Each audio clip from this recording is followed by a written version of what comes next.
Abidjan.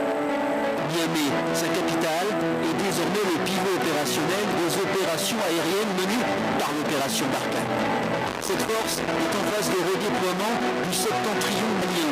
Président du Sénégal, Excellence, Monsieur le Président Cyril Ramaphosa, Président de l'Afrique du Sud, Excellence, Monsieur Umaru Sissoco Embalo, Président de Guinée-Bissau, Excellence, Monsieur Louis Michel, Président du Conseil, Hamad, Président de l'Union européenne, Madame Parly, Ministre des Armées de France, Monsieur le Président de la Croix-Rouge, Mesdames et Messieurs, chers invités à ce forum, chers participants, mon propos ne consistera pas dans un discours tel qu'attendu en pareille circonstance.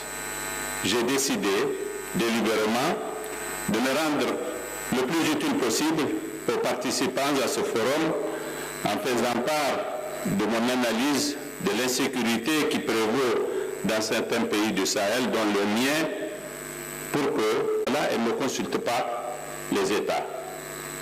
D'autre part, de toutes les avancées de la science et de la technologie, les avancées dans le domaine de l'armement de base sont celles qui font l'objet de la plus large accessibilité. Cette vérité, se vérifie d'autant plus dans le contexte actuel du Sahel, où les groupes criminels sont alimentés en armes à partir de la Libye. À propos de la Libye, il faut à cet égard savoir deux choses. Ce pays était du temps du colonel Gaddafi une véritable poudrière. Les circonstances de la chute de son régime ont mis ces armes nombreuses à la portée de groupes criminels qui ont généré des réseaux de trafic par lesquels les pays sahéliens en furent littéralement inondés. En outre, la guerre entre les différentes factions en Libye, se disputant le pouvoir dans ce pays très convoité, a occasionné des interférences internationales qui ont mis en compétition des pays, parfois très riches, lesquels ont déversé des armes comme cela ne s'est jamais vu nulle part ailleurs. Ce trou plein d'armes a été canalisé vers le Sahel et sert depuis lors à alimenter les différents foyers terroristes ainsi que les nombreux groupes de bandits criminels opérant dans cette zone et en particulier au Nigeria. Le résultat est que jamais nulle part au monde des groupes rebelles n'ont pu avoir accès aux mêmes armes que les forces légales qu'elles combattent, comme cela est le cas aujourd'hui au Sahel. J'ai même la faiblesse de penser que pour certaines armes, la proportion chez les terroristes est supérieure à celle détenue par les forces régulières. C'est notamment le cas des lance-roquettes, RPG et des fusils mitrailleurs 80 qui sont les armes vedettes de cette guerre. Ce n'est vraiment pas, comme on peut le penser, la Kalachnikov qui est au cœur de cette guerre, mais ce sont ces armes-là dont je viens de parler. Le mouvement révolutionnaire des années 60 était connu pour la pauvreté de leur armement et le déséquilibre caractéristique du rapport de force vis-à-vis des troupes régulières en la matière. A contrario, les groupes terroristes opérant actuellement au Sahel se distinguent par le caractère sophistiqué et la quantité remarquable de leurs armes ainsi que de leurs munitions acquis à des coûts très faibles à travers les réseaux de contrebande libyens. L'autre grande vedette de ces guerres, c'est la moto à deux roues. Elle est le principal facteur de l'avantage tactique que possèdent les groupes armés non étatiques, qui est leur extrême mobilité.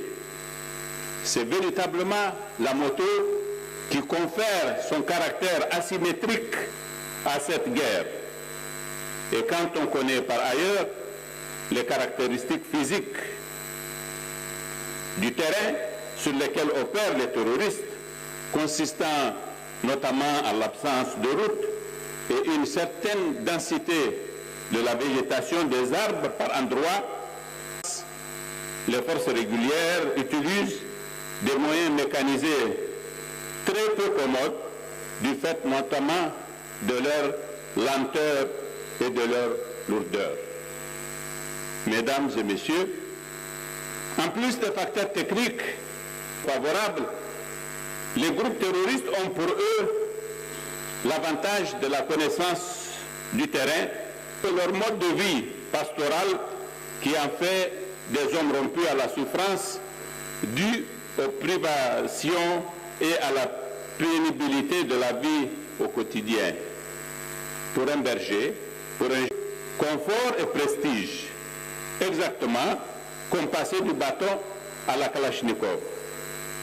Les jeunes qui intègrent se sentent exaltés par les merveilles auxquelles ils accèdent, ce qui leur confère un sentiment de valorisation de soi fantasmatique. Les victoires faciles remportées contre les forces régulières leur ont par ailleurs permis de prendre un ascendant psychologique sur ces dernières, confortant ainsi leurs ancestraux de pasteurs vis-à-vis des sédentaires. Outre les atouts sédentaires, ils jouissent de tous les avantages qui découlent d'une telle situation. Le moindre d'entre eux n'est pas qu'ils puissent, au passage d'une opération militaire lourde, repérer de très loin, se déguiser en paisibles paysans. Les nombreux atouts qui sous-tendent la tendance à l'expansion du terrorisme au Sahel. Mais le phénomène, heureusement, ne comporte pas que des atouts. Il a aussi ses grandes faiblesses qui privent le projet de toute forme de viabilité à long terme. Sont transfrontaliers divers qui ont c'est-à-dire les braconniers, le coupeur de route, les trafiquants de carburant, le trafiquant de tramadol, etc., etc.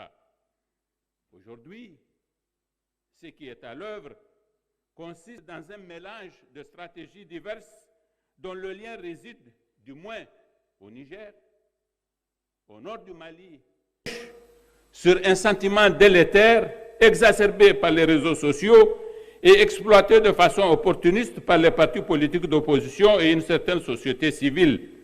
C'était, on s'en souvient, les déboires de l'armée dans le nord du Mali en 2012 et l'angoisse qui s'était emparée des populations qui avaient délégitimé le régime du président au Mali et conduit à sa chute au cours du mois de mars de cette année-là.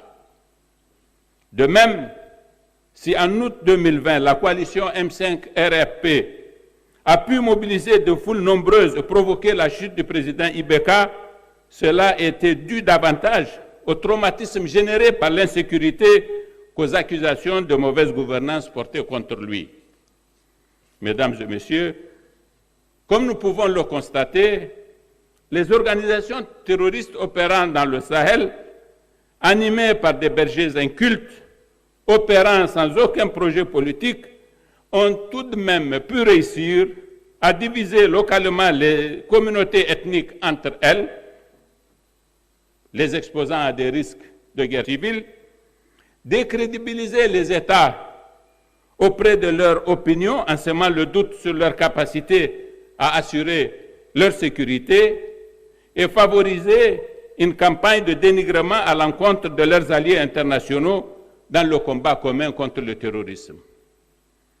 S'il suffit en effet que 4 bandits sur 2 motos massacrent des dizaines, voire des centaines de personnes habitant un village très isolé, provoquer un choc national, la porte est dès lors grande ouverte aux théories du complot les plus délirantes dont le destin n'est en l'espèce que le symptôme de l'état de démoralisation des sociétés victimes de ces fléaux.